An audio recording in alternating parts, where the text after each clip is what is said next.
Hello everyone. Today we are going to learn on how you can change your Snapchat Bitmoji background, since this is a new feature Snapchat has introduced to its users.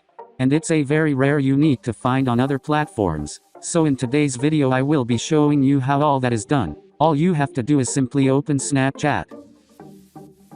And now that it's open you can see that we on the camera section area. So simply go on the menu button. And now as you can see we have our profile information. So this is where everything is going to be done. So this top Bitmoji's background is what we are going to learn. So simply let's start by clicking on this image icon.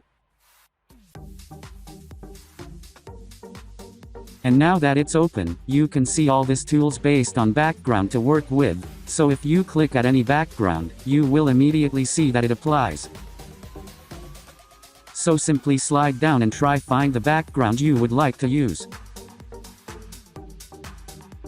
And as you can see we have so many background tools to work with. They almost feel like the infinity.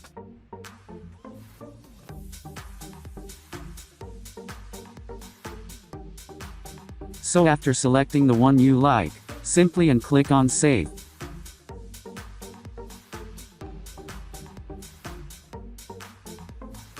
And now as you can see it has saved. So that was it for today. Thanks for watching, and if you are new, make sure you subscribe.